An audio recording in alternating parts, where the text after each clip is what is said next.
का बहुत चर्चित चेहरा है, बहुत अच्छे राजनीतिक विश्लेषक हैं और जाने कितने आईएएस उनके इस पूरे कैरियर के दौरान नौकरी पे ज्वाइन करने से लेकर पावर गैलरी किताब का नाम है उनकी। हाँ, तो डॉक्टर वाजपेयी जो है आज हमारा काम भी पूरा कर रहे हैं, तो दिनेश जी का भी बहुत बहुत स्वागत है। सबसे पहले शुरुआत करेंगे डॉक्टर वाजपेयी से। डॉक्टर वाजपेयी बहुत वरिष्ठ आप राजनेता है, राजनेता के अलावा आप बहुत लंबे वक्त से देख रहे होंगे ब्यूरोक्रेसी को भी। आज तक इस तरह की फंक्शनिंग ब्यूरोक्रेट की नहीं दिखी। कागज पत्थर में लिखते रहे हैं ब्यूरोक्रेट बहुत ज्यादा, बहुत कई बार 20 बार हमने देखा, आपने देखा कि भाई जो भी लिखना पढ़ना होता है नोट शीट में लिख देते हैं। ये नेता बनने की कगार पर हैं, दिखते हैं मुझे, आपको दिखते हैं कि नहीं? मैं नहीं समझता साहब क्या होता है। देखिए, मैं 2-3 बातें बहुत इंपॉर्टेंटली कहना चाहता हूँ पूरी चर्चा में आपके माध्यम से।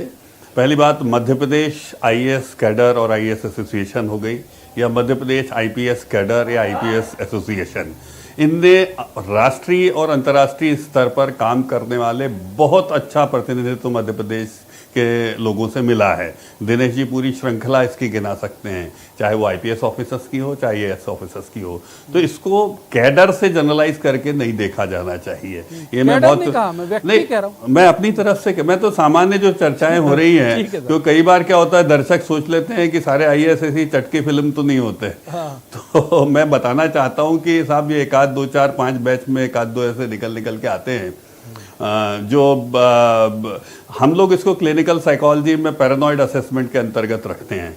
और इसीलिए अमेरिका में जो ब्यूरोक्रेसी होती है या इस प्रकार के जो किसी भी संवर्ग के अधिकारी और लोग होते हैं, इनका तुरंत इन लोगों का रेफर होता है क्लिनिकल असेसमेंट के लिए कि भाई whether they are having a sound mind to conduct the civil services rule और नॉट, उसके अंदर में चलेंगे कि नहीं चलेंगे, कि ये उसको बार बार ब्रेक करेंगे।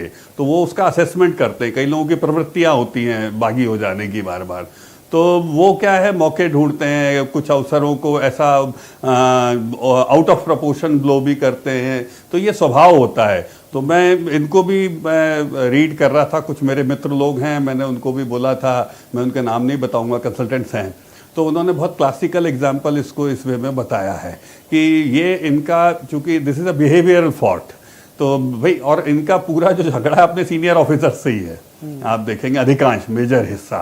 अब उसके बाद आप देखिए वो डीजीपी को तथाकथित चिट्ठी, क्योंकि देखिए उस चिट्ठी को एक्सेप्ट नहीं किया इन्होंने आज तक जो वायरल हो रही है, तो उसका ओनर कौन है? क्योंकि ऐसी चिट्ठियां लिखते हैं आपने किसी को नहीं देखा होगा हाथ से, हमेशा इनके पास पूरा स्टाफ होता है, प्रॉपर लेटर जाते हैं, वरिष्ठ अधिकारियों को लिखने के तरीके होते हैं, सिस्टम के अंदर पत्राचार कम्युनिकेशंस के प्रोटोकॉल्स होते हैं, आवक नंबर जावक नंबर। तो कुल मिला के पूरा जो घटनाक्रम है वो ये बताता है कि कहीं ना कहीं एक एब्सर्ड बिहेवियर इनका सिविल सर्विसेज की सीमाओं के अंदर है, which is not very acceptable.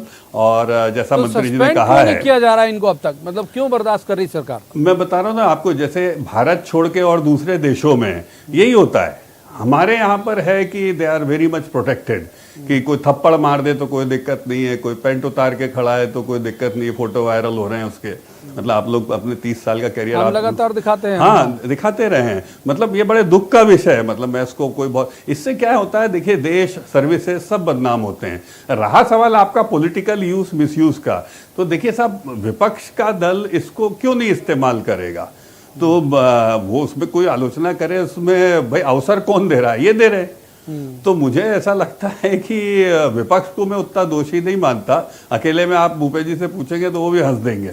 Bhupendra जी को भी आज 40 साल 30 साल से ऊपर हो गया देखते हुए, उनकी भी सरकारें रही, तो ही ऑल्सो नोज, तो उनको मालूम है कि पॉलिटिकल इश्यूज क्या होते हैं। तो ये तो केवल एक, हम कह सकते हैं बीच में एक आध गेंद उछलती आ जाती है जो जिसको खेल, otherwise nobody is in favour of such behaviour. इनसे हमारी अपेक्षा ये रहती है जनता के नाते कि वे अपने कार्य को करें, अच्छे से संपादित करें, और ऐसे साहब रोज स्थानांतरण नहीं होते हैं भाई। बाकी 350 आईएएस भी तो काम कर रहे हैं ना साहब, ऐसा थोड़ा ना है वो क्या सब भ्रष्ट हैं क्या? 350 एक ही बच्चे हैं जो, इससे सहमत हूं, ऐसा थोड़ा ना होता है साहब, इससे सहमत हूं। एक बार भूपेन्द्र जी को इन कर लेते हैं। भूपेन्द्र जी, ये अफसरों की बात करने का अंदाज है आपको लगता है जिस तरह से वो बात कर रहे हैं? दूसरी बात ये है कि क्या पूरे मध्य प्रदेश में, मैं डॉक्टर वाजपेयी की इस बात से सहमत हूं कि 350 से ज्यादा कुछ कम घटबड़ हो सकती है संख्या की, इतने आईएएस हैं, तो क्या सारे करप्ट हैं? एकमात्र जांगड़ साहब ही ईमानदार हैं आपको लगता है भूपेन्द्र जी?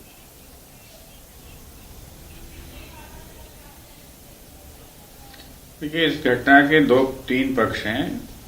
पहला पक्ष तो यह है कि जो उनके ऊपर जो वरिष्ठ अधिकारी है उनके भ्रष्टाचार का मामला है।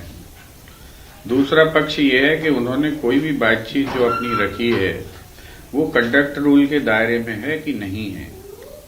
और तीसरा पक्ष ये है कि क्या उनको धमकियां दी जा रही हैं या नहीं दी जा रही हैं। सवाल को इसके अंतर्गत रहना चाहिए। अगर जो है भारतीय जनता पार्टी कोई चीज अगर उन्हें नुकसान करती है, किसी अधिकारी की बातचीत, भले ही वो मिसकंडक्ट में आती हो या किसी में भी आती हो, तो उसको क्या पागल घोषित कर दोगे आप? उसके लिए साइकोलॉजिकल ट्रीटमेंट बताने लगोगे? उसको जो है पूरी दुनिया के जो है तमाशे लेकर आ जाओगे? ये मंत्रियों को करवा सकते हैं क्या? इनके कई मंत्री ऐसे बिहेव करते हैं, ये उनका ऐसे साइकोलॉजिकल टेस्ट करा सकते हैं क्या फिटनेस का? ये जो समस्या है, ये समस्या ये है कि आपसे जो असहमत है वो देशद्रोही है कि ये जो राजनीति हो रही है देश में, ये राजनीति बहुत संघातिक है। हो सकता है कि उन्होंने गलती की हो कंडक्ट रूल के हिसाब से, उसका भी प्रोसीजर है उस पर एक्शन लेने का। और अगर वो जो है जो बात कर रहे हैं, कोई भी भारतीय जनता पार्टी का आदमी इस बात की चर्चा नहीं कर रहा है कि जिस भ्रष्टाचार की वो बात कर रहे हैं उसकी जांच करवाई जाएगी। तो जांच घोषित कर दो ना, उसके बाद आप जो भी करना है, आप ये कंडक्ट रूल की बात करो, सब बातें करो, करना चाहिए। एक सिस्टम बना है, उस सिस्टम के ट्रेसपास जो भी करे, अतिक्रमण करे, उस पर कार्रवाई होनी चाहिए। लेकिन उसका पक्ष भी तो कोई है। उस पक्ष को आप इस तरीके से लाठी मार के बाहर कर देंगे कि वो साइकोलॉजिकल है, वो सिनिक है, वो तो जो अपना पक्ष है, तो चट्टा हुआ शब्द भी प्रयोग किया हमारे खुद वायरल कर रहे हैं अपना पक्ष। भाई मेरी मानो बात वो सुनिए, अपने पक्ष के मोहताज कहाँ है भूपेन जी? आप भी देख रहे हाँ, होंगे तो लगातार। कर रहे तो चीज। नहीं, उन्होंने अरे भाई साहब, इसका मतलब वो चटका है। आप पूछिए, ये आपकी सरकार का काम है। आप सरकार इस उनका पक्ष को पक्ष तो समझे। सुनिए, ये तो काम वो जो तो है सड़क पे होगा क्या? अपना पक्ष नहीं, लोकायुक्त और इनकी